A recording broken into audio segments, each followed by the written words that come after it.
Hey everyone, and welcome to my show. My name is Nick Elston. I'm a leading inspirational speaker, creator of unique mental health engagement strategies, a transformational speaking coach, and founder of Forging People, a community created to empower, inspire, and educate people who truly want to be heard in life and in business. On these shows, I bring you the storytellers, celebrities, speakers, influencers, entrepreneurs, those who have gone from adversity to excitement, who share their stories with vulnerability, transparency, inspiration, and most importantly, completely unfiltered. So without any further ado, sit back, relax, and enjoy today's episode of The Nick Elston Show.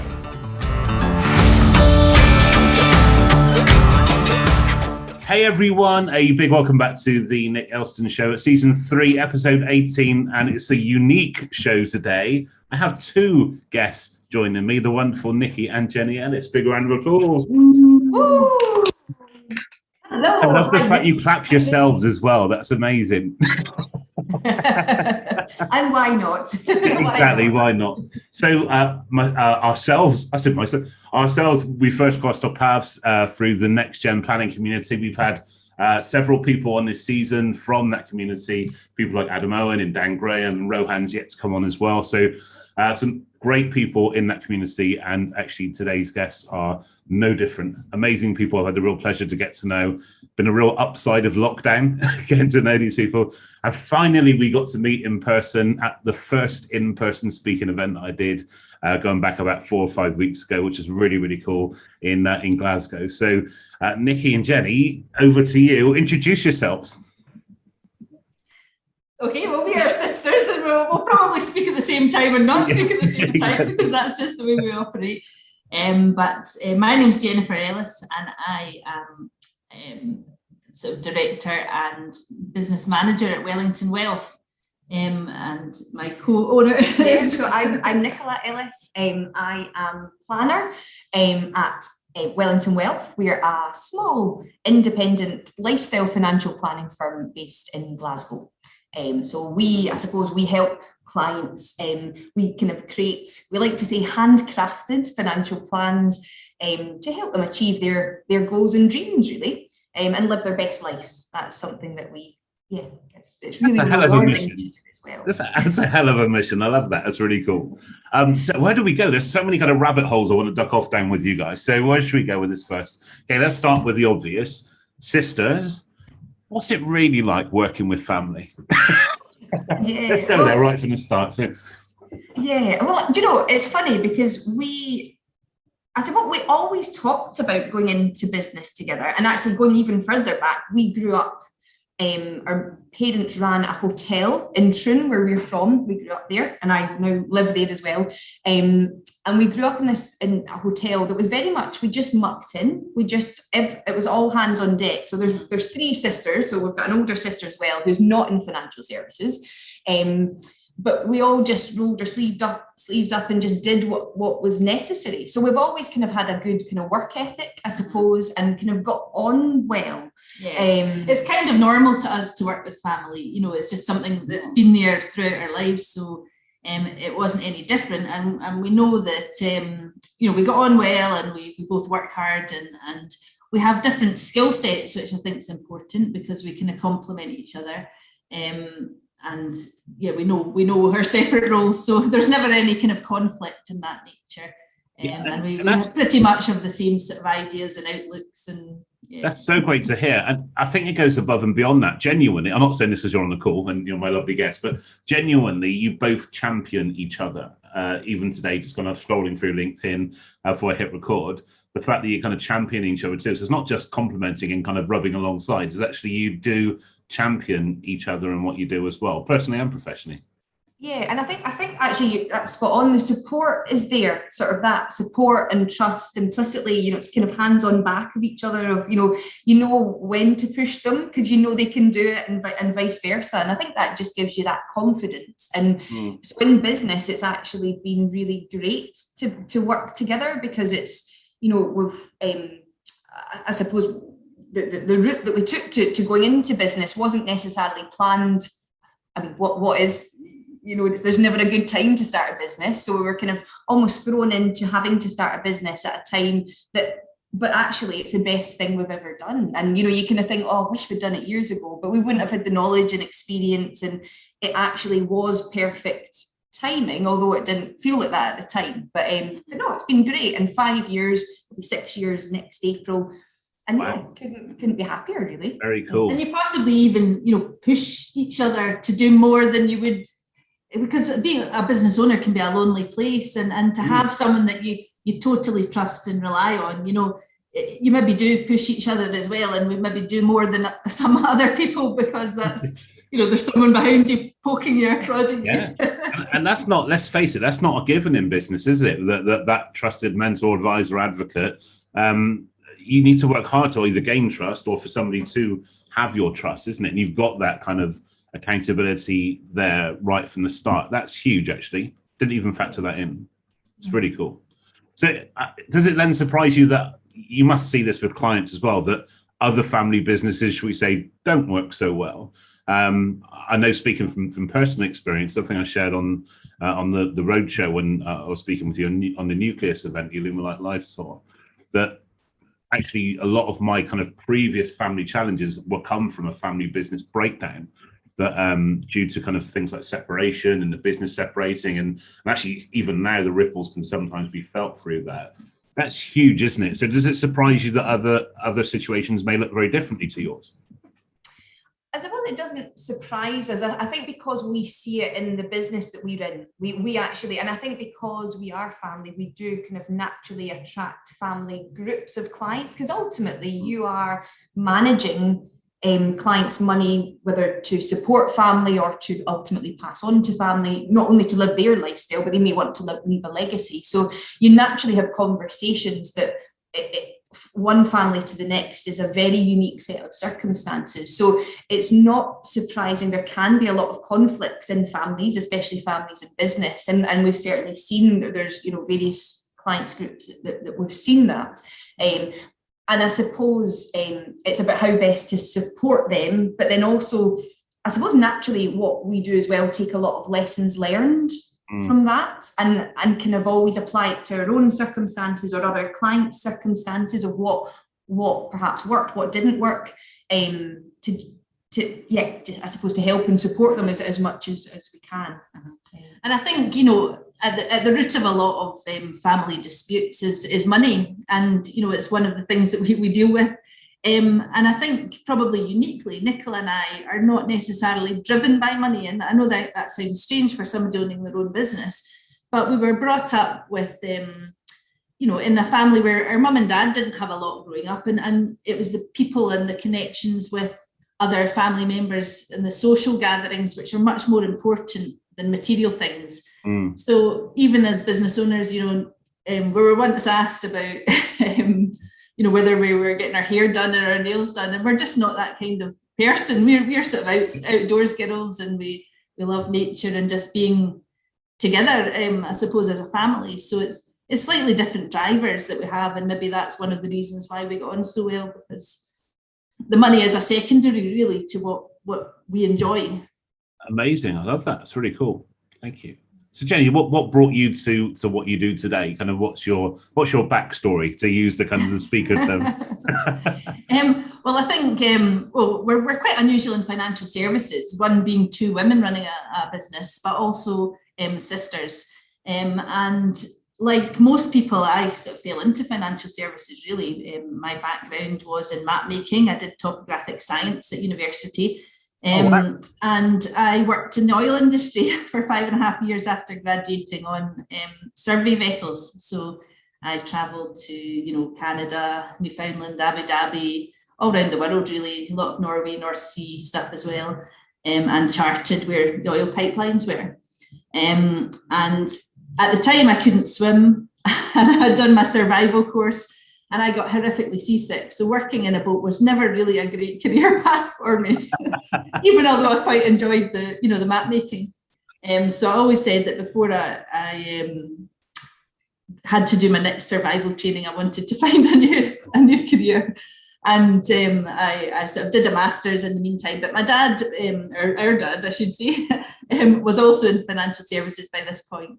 And he asked me to do 4 weeks helping with some admin. And when I came in, I sort of said, Dad, this is the dark ages. What are these computers? Why are you not using the software? And, this was about 20 years ago now. But through my career path, I'd always used technology at the forefront of technology. And so it was normal for me to be doing that. Whereas when you went into industry, it wasn't at that point in financial services. And so you're sort of championed as an expert, even although I wouldn't consider myself an expert, but when you're better than the next person at doing something, it certainly helped their business. So I worked with my dad for about 18 years. Which again, that expertise in the sort of my dad's technical knowledge, but not the know-how of IT, and Jenny's skills, they were quite a powerful team as well, to sort of create a lot of grounding in the sort of planning approach that we've always kind of taken. Because obviously learning, it's funny because you think of it's good for everyone to have a mentor in business. And I remember going to a seminar and saying you should always have a business mentor. And I thought, right, I need to get myself a mentor. And then thinking about it, I thought, God, I've got the best mentor ever, my dad. You perhaps take it for granted so much that he's been a really good mentor and champion for us as well. That's probably allowed us to do what we've done, because again, with his support and just again lessons learned from what he did, and just always taking and improving that. And because he came from both a management background and a customer service background, that was front and foremost when he came to financial services. So of course you can learn the technical knowledge, but you can't always teach that kind of customer service or interaction. That you need to sit in front of someone and have a chat with a complete stranger. And again, growing up in a hotel, I think we sort of had those skills from quite an early age, although we didn't realize that was what we had. But it's I get that. I used to run pubs kind of back in the day, and I still maintain that a lot of kind of the customer skills, for want of a less kind of can I swear? No, I won't swear yet. I don't want to give it explicit rating without it really needed. You've got a beep button. Exactly. But should we say a less than positive term? But I think you're quite right. Actually, it's that human to human engagement thing, and that's really difficult to kind of to grab that if that's not naturally your style. And you mentioned something like really crucial there, actually, Jenny, that kind of taking your expertise, and it is expertise in technology and software, into an industry which never had that. Actually, it's the human bit which is the toughest to win over, isn't it? You can kind of make a business case for the technology and the software working, but I used to work as head of partnerships for a software company specializing in electronic signatures. And the problem wasn't the product. The problem was that people trusted paper and pen far more than they did something on the screen. So actually what you're trying to do is to change that kind of hearts and minds thing as opposed to the product. So you're kind of trying to change that belief we've all been brought up with, that we can trust paper, we can trust pen, we can trust paper books and newspapers. But when you take us away from that, we feel uncomfortable. And I think especially in an industry which is kind of one of the last bastions of traditional business in that sense, that must have been a tough kind of pitch, I guess, for you to kind of put that across on a human level, not just on a professional level. Is that right? Yes, I think so. And I think part of the other, I suppose, expertise that I brought from offshore was, obviously that's a heavily regulated industry. It's a life and death situation. So there's very strict processes, procedures, for everything you do. And again, bringing those sorts of expertise in, helps that. And it's the combination of the processes, the technology and everything together that, works, I suppose. But yes. Yeah, thanks so much. And Nikki, what has brought us to our door today? Yeah, well, I suppose I did want to get into financial services, actually, but not necessarily the role I'm in just now was my original goal. So I studied economics at uni, at Glasgow Uni, and I graduated in 2003, which a couple of things happened. So number one, there was a bit of a stock market correction in 2003. So I had my 2 previous summers, I had worked for Aegon Asset Management through in Edinburgh. I'd worked in their sort of compliance department, and had part of my role when I was there, they'd kind of tested out their graduate scheme and said, what do you think of this? And so that was 2 summers I was involved in that, and it was launched, and then the year I was sort of earmarked for it was when I graduated. So we'd had a bit of discussion about that. Unfortunately, when I graduated, they phoned to say, really sorry, given market conditions, the graduate program's pulled, and there's been a lot of redundancies in the department, whatnot.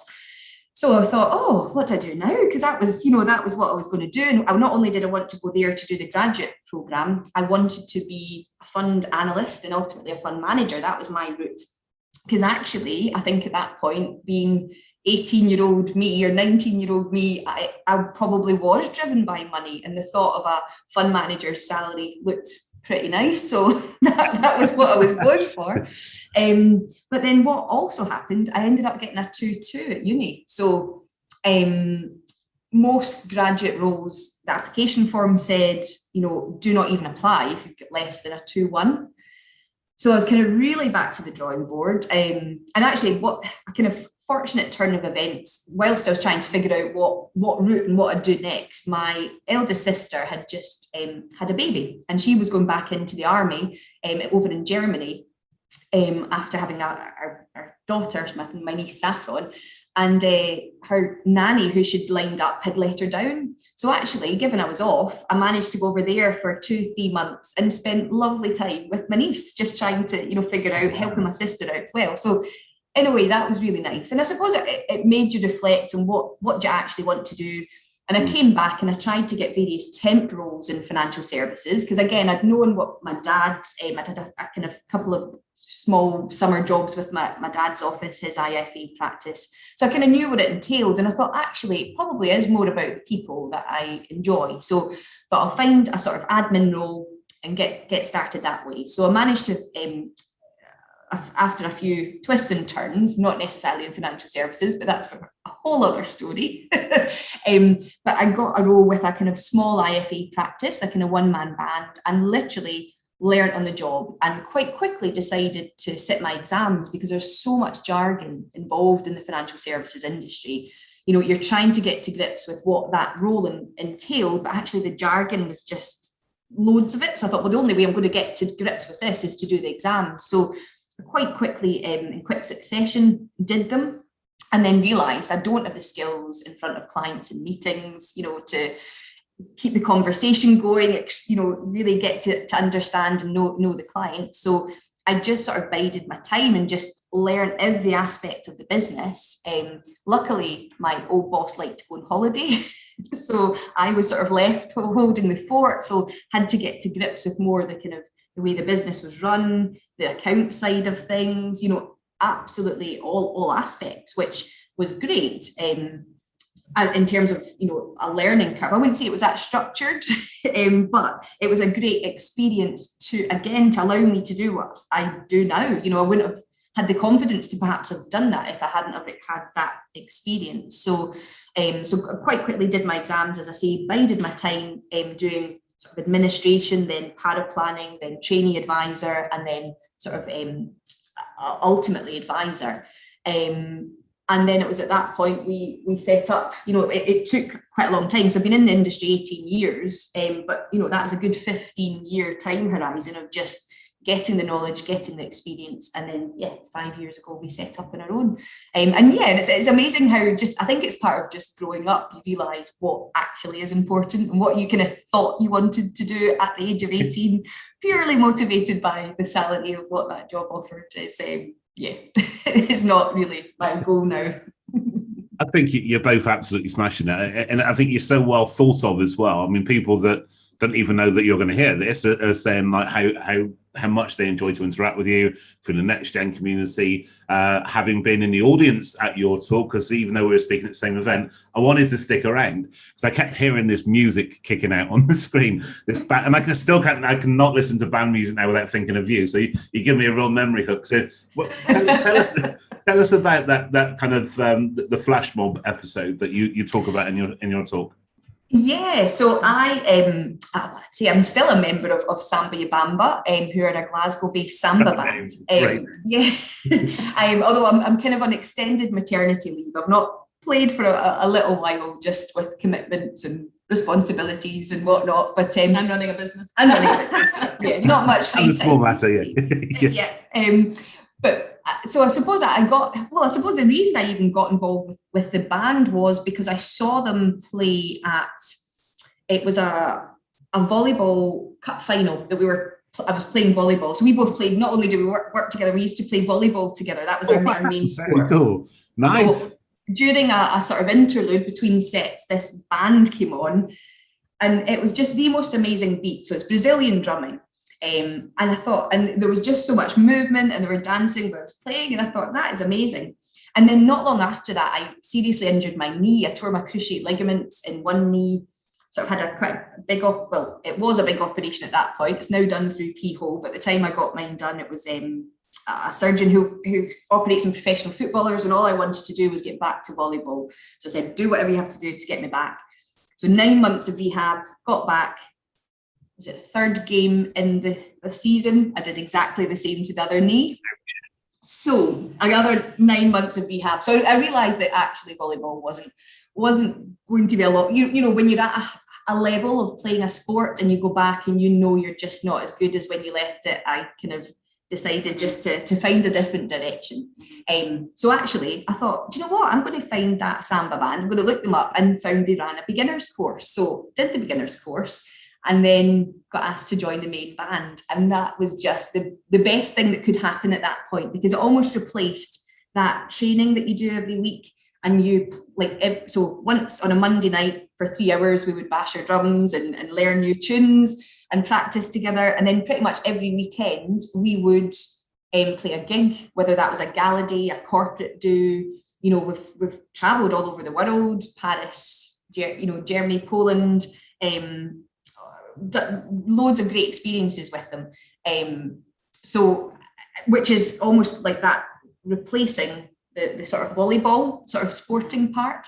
But the flash mob, sorry, it's a very long-winded answer to your question. The flash mob we were involved in, it was actually at Glasgow Airport, and it was Glasgow Film Festival that asked us to be part of it. So we always say yes to these opportunities. So that was great. I mean, that's been on my bucket list, to be part of a flash mob. I've always wanted to be part of a flash mob. So that can be ticked off. So we all had to kind of slink about Glasgow Airport trying to hide our drum, which the size of my drum itself is absolutely huge. So trying to hide that, and then sort of ditch the cover on the side of the airport and like unleft luggage, unattended luggage, leave that, play the flash mob. By the time we came back to where we'd left the drum cases, we had the sniffer dogs, we had the armed police, because stupidly we thought Glasgow Film Festival should let the airport know. I think the film festival thought we were going to let the airport know, and miscommunication there. So we nearly also got arrested the day we did a flash mob. But it was still a good experience nonetheless. Small mercy your drums weren't blown up as a safety precaution. That could have been an expensive move. Exactly, I know. I think it's also key in that part of our family always say that we're incurable optimists, and despite Nikki having these quite serious injury setbacks, and when she's saying we were playing top level volleyball, it was national level, and wow. So it is quite a thing to be training all that time and then be taken off. But we always say our glasses always half full, and if it's not, we'll top it up, but we're always incurable optimists, so look on the positive side. And although Nikki had this terrible injury, it's what next, it's looking forward and trying to find the next thing to get your interest in. Oh, I love that attitude. That's brilliant.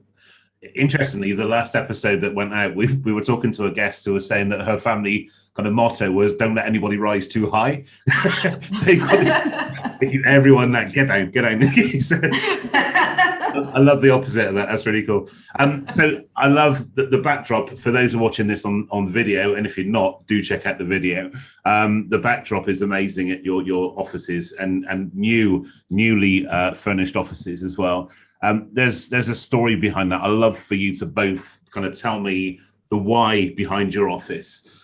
You have like Billy Connolly artwork and everything, which for me is an amazing thing. But tell us about kind of your office and why is it you did it the way that you've done it? Because you could have just bought any office and just sat in some white kind of four-walled kind of rooms, but you haven't. You've done it beautifully. Tell us the why.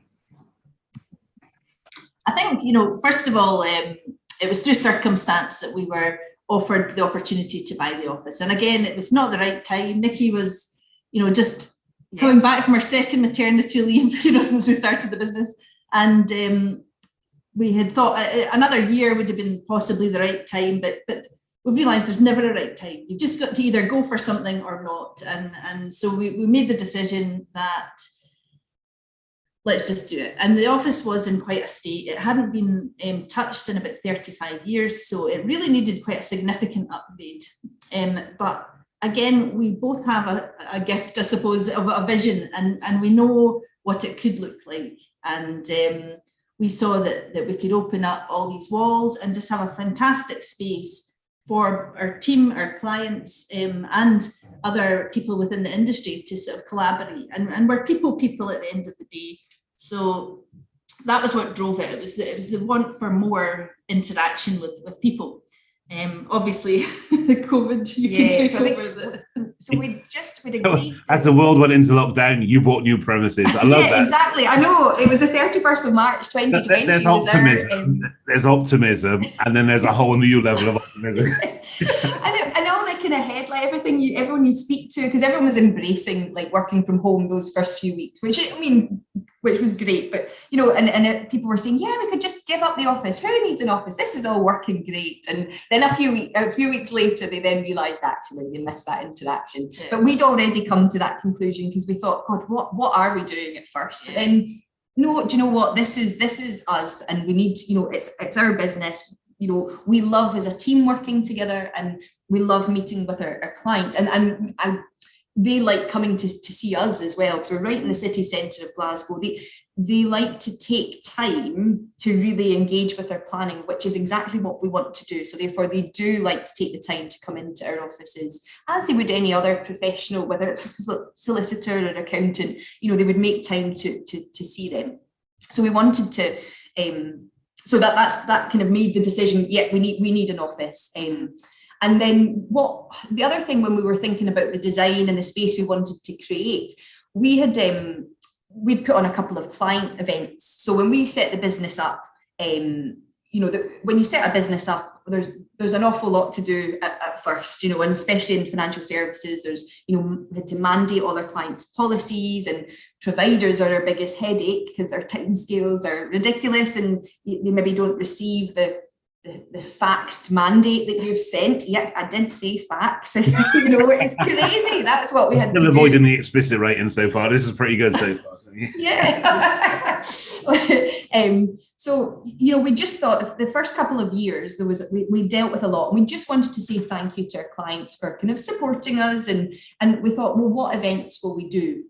And we did two things that year. We did, first of all, a crafternoon tea. So we invited some of our clients to come into our very small office at that point. We did it across a few days. And we all sat round. We had a wee, as I say, afternoon tea, champagne, and we made Christmas decorations. And it was lovely. And, the clients, because again, we like doing things that we also like to do, because we were in heaven, drinking champagne, making Christmas decorations. But do you know what? The clients just opened up. And even though I've known them for a number of years, just some of the conversations that we had, just kind of away from the traditional meeting, was just so much better.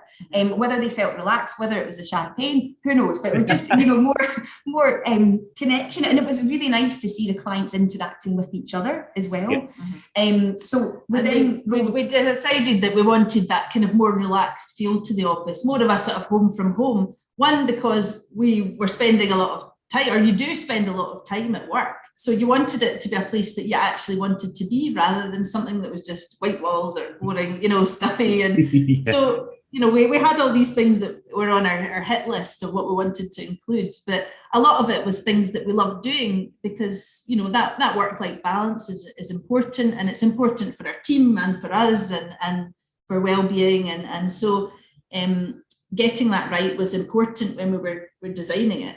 And luckily, Nikki and I have similar tastes, and it's not necessarily the tastes that our husbands have. So what we can do,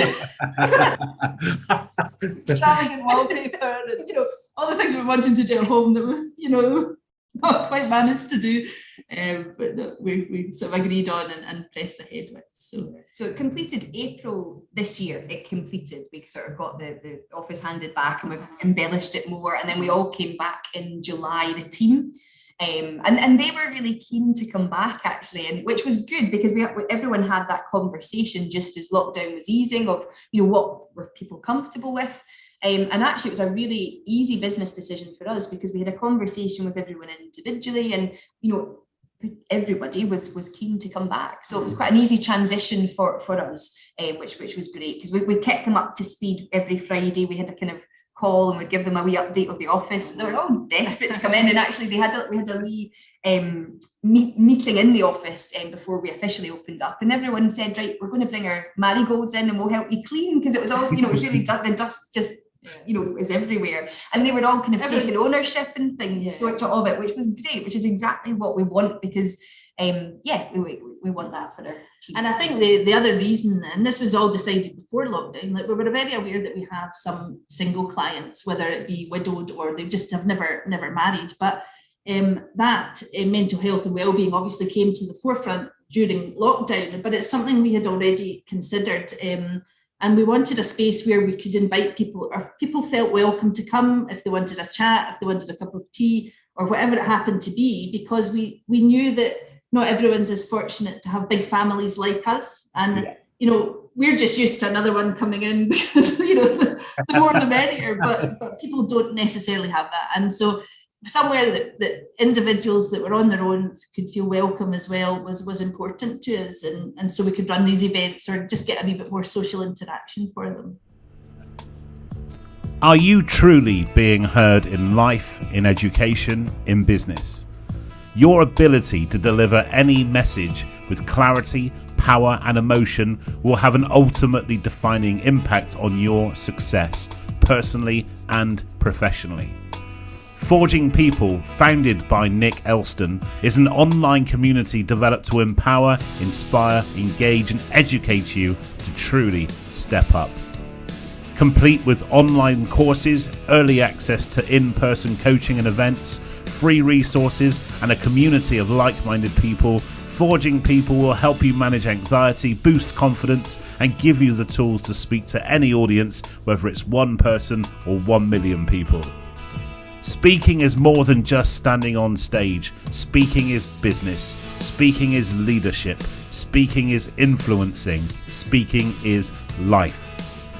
Contact Nick's team today on pa@nickelston.com or visit nickelston.com today to register your interest. This is the sign you've been looking for.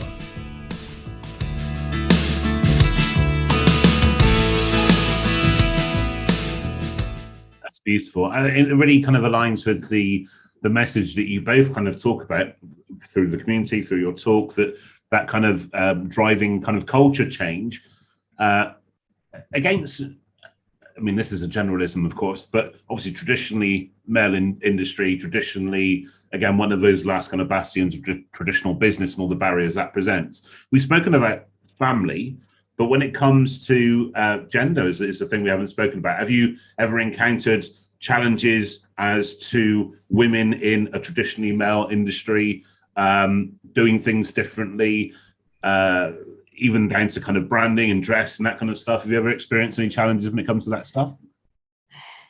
In some ways, yes, and in some ways, no. I mean, again, the 3 girls in the family, every single one of us has gone into a male-dominated industry. My older sister in the army, me offshore initially, and Nikki in the financial services. So they're all very, very male-dominated, and it's not that we set out to do that. And I wouldn't even say that we're strong feminists. We just see that everybody's equal because that's the way we've been brought up. So we could do whatever we wanted to do. There was never any barriers. And I think as and when you come up with a challenge, I mean, offshore was at some points challenging and maybe even financial services, but we don't let it get us down. We just tackle it in the way that we know how and move on.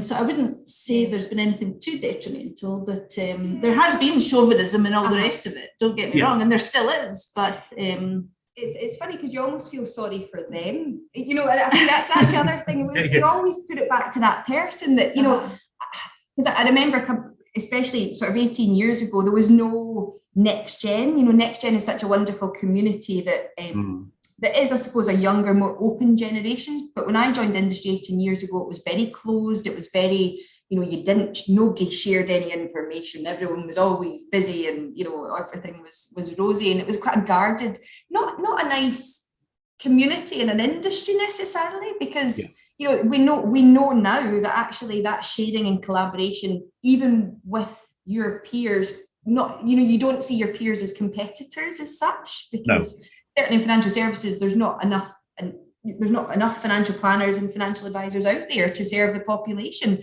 and we are in the minority. But, you know, nothing ever really set us back. And I think, again, it all comes down to your upbringing. Our mum and dad brought us up to believe we could do whatever we wanted to do. You just put your mind to it and you do it. So I wouldn't even say there was that many knocks along the way, or real. But I think, you know, we were brought up to, you know, there is going to be challenges, but it's how you move forward. You know, it's finding a solution and moving forward in those challenges rather than dwelling on them or letting it get us down. And again, it's the optimism. It's the way that we treat everything in our lives. It's maybe been that path, whereas other people may not have been so strong individuals to deal with some of the things that we've come across. So I think you're right. It's that element of change, isn't it? That when things change, whether it's an industry, a business, a sector, that's when people tend to get kind of quite, well, it is still the biggest anxiety trigger is going through any period of change, because we always assume change is going to be negative. Not always. In fact, you've probably got a 50% chance of negative or positive, but we always assume negative. We had Lucy Cohen on the show recently of Mazuma in the accounting world, and she was saying that she changed the business model and took it into accountancy as a new business model, so a different way of doing things. And she would experience objection just because she was doing things differently on a cultural level, because it went against and I think, but it was driven from others, from that kind of fear of, well, what if this works for her, that we all have to change kind of thing. And I think that's when it comes, things like Next Gen is genuinely kind of one of the platforms of a collection of pioneers creating cultural change in the space. Yeah, absolutely. And the other, I suppose, thing is in terms of our client bank. So our client bank is majority males, actually, which, you know, I know a lot of niches are, you know, female advisors for females. And we don't get me wrong, we do have certain clients that have come to us because I'm a female advisor planner. But it's funny that actually the client base is predominantly males, and actually males in quite high profile positions in industries, because, and sometimes that bravado, they can almost clash with the traditional style advisor who's quite the alpha male. To have two, I suppose, alpha males in the room, that's, you know, whereas actually I do get on and I feel that they can be a lot more open and ask me questions that without because everyone says, oh, I know it's a silly question, and there is no such thing as a silly question, especially when it comes to your finances. You want to be as clear as possible and understand to be able to make those informed decisions. So actually, I think it's almost been in our favor that we're female, because actually, you know, and it's led to really good client cases. And actually, once we've had a few client cases, you know, our clients are our ambassadors, and they've just kind of spread the word for us, which has been great. So, yeah, do you know, it really resonates with me. I think it's the same with in the mental health space. Me being male brings a different dynamic, because most people in the mental health and wellbeing space are women. So actually, and there's no right or wrong to that, but I do attract an audience that are looking for a man to deliver a different dynamic for exactly the reason you said, because men will open up to that kind of conversation. Because money and mental health, as we both know, and we've had this conversation, all three of us, over certainly over the period since we've known each other, are so like intrinsically linked that people that don't understand money will be really anxious about their stuff. And you, as the experts, are the solution in that sense. But I think that could be easily overlooked, how much the lack of knowledge or lack of awareness about money can create a lot of anxiety, couldn't it? Yeah, absolutely. And you know, some clients come to us and, you know, they're so nervous, and, you know, their body, you know, body language and even sort of tics when they're speaking, and you can really just see they're not in that first meeting, they're just not comfortable. And again, that's something that we thought about with the space we want to create. But then going forward from that, there's nothing more satisfying than just seeing them open up, relax. You know, one particular client who had actually had really poor health through his very stressful role in work, when we went through his planning, and, you know, he could, when I sort of confirmed, you can retire tomorrow, you know, today if you wish. And he said he went home and he put this on his fridge and he just looked at it, and it just gave him a different lease of life. And actually he did stop a few months later.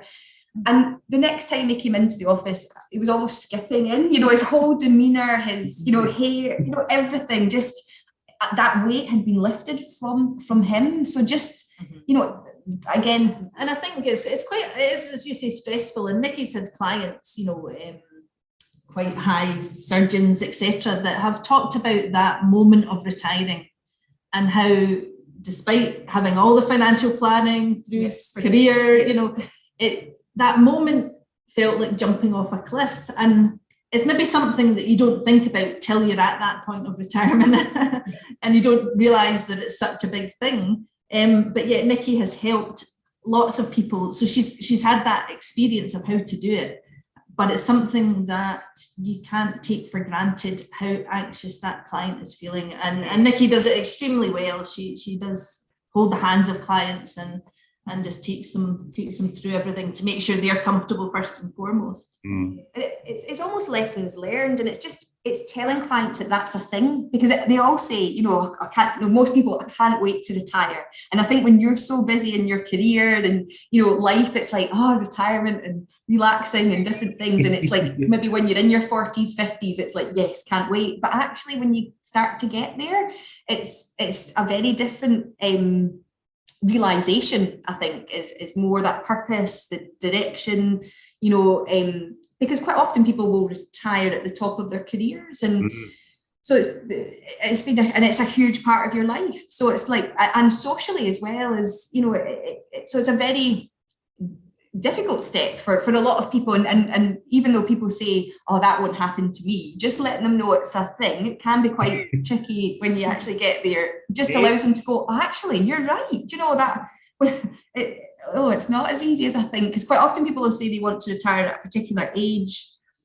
but then it quite often gets pushed and pushed and pushed, and then they'll maybe go down to a few days a week, and then it's, you know, eventually they'll get there. But it's aligned with purpose as well, isn't it? A lot of people that I spoke to, I've done a lot of work for kind of retirement agencies and stuff, people that are kind of, I would hate to use the term exit strategy, but giving people that career exit strategy, it's a lack of purpose actually. It's kind of think, well, what do I do now, kind of thing. Yeah. But you're quite right there. I know kind of since we met in Glasgow that I had kind of 4 weeks like on the road. After 18 months of thinking I can't wait to get out of this house, and then 4 weeks in I'm thinking I can't wait to get back to the house. And now I've been in for a week and a half and thinking I can't wait to go back out again. It's that variety, isn't it? And I think, you know, retirement, people will see it being a same every day, and part of the space as well, although COVID's put pay to it, we do want these events that are just a wee bit interesting or different, or just to give some people something to do, to come along to, or, you know, just have that social interaction if they've not got things planned. And then they'll think, you know, it might spark an interest in them or something they've never thought about. And then they, you know, they can pick up some hobbies that they've never done before. Or, so it's also about inspiring people and, you know, for their retirement. Yeah, absolutely. I think the general gist of what I got from kind of meeting you both in person and listening to your talk, Nikki, as well, that you're good people working with good people. And I really like that kind of element. But I also think it's that kind of your openness and warmth, which actually allows people, it's kind of like you give people permission to open up more to you. I like that, because actually they're prepared to be more vulnerable because it builds that trust. Whereas the traditional kind of superficial messages wouldn't have worked with it. It wouldn't have got that depth of relationship. No, that's spot on, actually, spot on. So social media, something I want to talk on before we kind of start to bring this. This is flying by. This is crazy. I could literally, this would be the longest show ever if I had my way. But the social media is something that you're really passionate about. It's, as kind of my audience knows, that it's something I've had a real love-hate relationship with, especially over the past kind of 2 years. But kind of hearing your talk recently really reignited my passion, actually, that I should be doing something at least. Now, how do you use social media, I guess personally and professionally in that sense? And have you had any toxicity or pitfalls or challenges? And I know also regulation comes into play as well, I guess. How does it work for you, both in what you do? I mean, when we started using social media, it's a difficult subject to capture, because how do you capture the advice of retirement? I mean, it's a difficult visual. One of the things we wanted to do in the financial planning studio, like the background, we wanted to make it very social friendly, so that it's a bit more accessible to young people as well. And interesting. You know, to get them. Oh, that's I've never seen that before. So we didn't want to be like every other advisor or planner. That was part of what we wanted to do, because it's not who our personalities are, and it's so social media has been it's been primarily used for things that either we've been doing or things we do in the office, or the odd. Our feed is probably not the typical feed you would expect from our type of business, actually, because it's probably majority is other interests rather than, financial planning and finances. Again, that with the purpose of trying to inspire people or just give people ideas, because it is quite difficult to, as you say, to capture what essentially we do. But going forward, we want to do more promotion or more just education to give people guidance on where to start, because that's half the battle. Just getting started, where to start, so that the simple budgeting, regular savings, because it's you've got all the TikTok and these influencers that are telling people to invest in cryptocurrencies, and that is just if it's too good to be true, then it normally is. That example was really, really scary, of kind of like that kind of, I guess, a fake news syndrome, isn't it? They're kind of very easy to buy into, just something that somebody's very popular. We'll keep it nameless, just in case of legalities. That started to promote something. Actually, people think, I like her, so I'm going to buy this. And it's scary, isn't it? It really is. 250 million followers as well they had, which you just think, God, people will just buy into it. So trying to get good sound advice is what we will ultimately get round to. Again, COVID has put paid to a lot of the plans that we had, or everything's just been delayed a little bit. But that education we kind of want to champion to help people get started. And we just try to make things interesting so that people go, what is this business? Financial planning business, so it's who are these people? I didn't know financial planners did that. I suppose to get away from this stuffy traditional, no connection, or just, I suppose, just trying to connect with more people on different levels and just spark an interest. I suppose that is. And that's absolutely the right way, because actually the people that haven't met you or even seen you on this show or video at all, they will then have an expectation of what to expect when they see you in person. And I guarantee for anybody watching this who've just met the Team Ellis, they are exactly the same here as they are in person, as they are online or anywhere else. So yeah, what you see is definitely what you get. And I think that's a great way of showcasing that as well through the channels. And your kind of point right at the end of your talk about reclaiming those hashtags. Yes. Influencer was one of them. I keep choking over that. Influencer. Yeah. We also we want to make pensions cool. I think I also said that in my talk, that that I actually did write that in my dissertation. Maybe that's why I got 2-2. Who knows? But I did actually quite well in my dissertation, Mark. It was other subjects that let me down.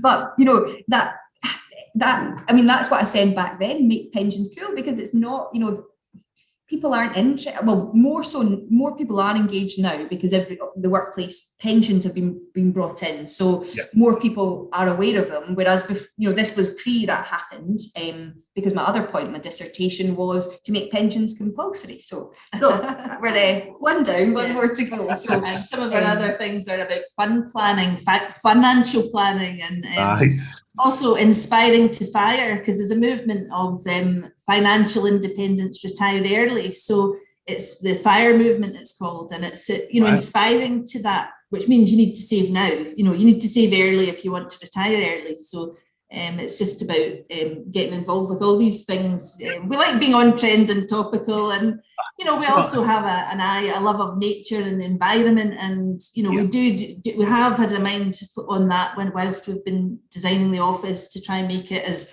eco as we can, for an office. So all these things come to the forefront, and it's just who we are. I mean, that's what we would do in our life, and that's what we would apply to our business. It's that authenticity. You can't fake social media. You've just got to do what comes naturally, and that's absolutely what we do. And in terms of trolls, we haven't had too many. I mean, I can't even think, but we don't let it get us down. We don't really.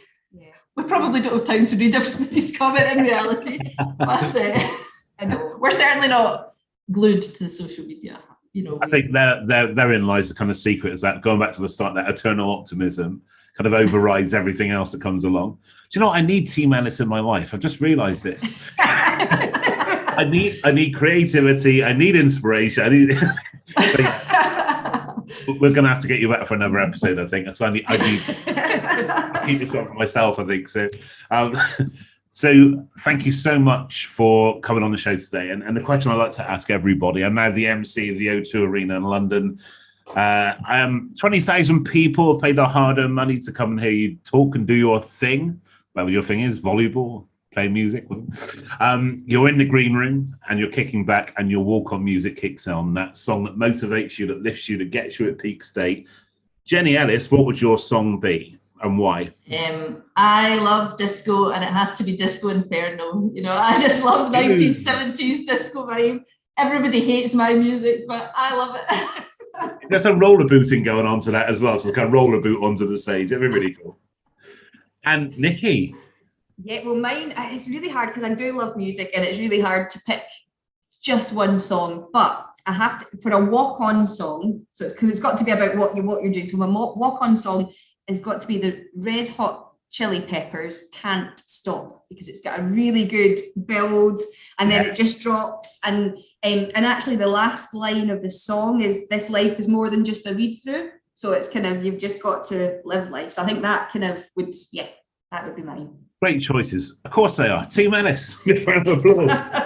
Oh, thank you so much for having us. It's been a pleasure. It's been fun. I've loved the show. Thank you so much for being on the show. I definitely want to get you back. Absolutely. And heads up, I'm making a promise here and now in 2021. In 2022, I'm going to be bringing the Speaking Academy to Glasgow, and I want you both as my guest speakers. That'd be really, really cool. That would be a pleasure. Yeah. And good. We'd love to. So big thanks for being on the show today. And to everybody else, please stay tuned, hit like and subscribe and all that jazz.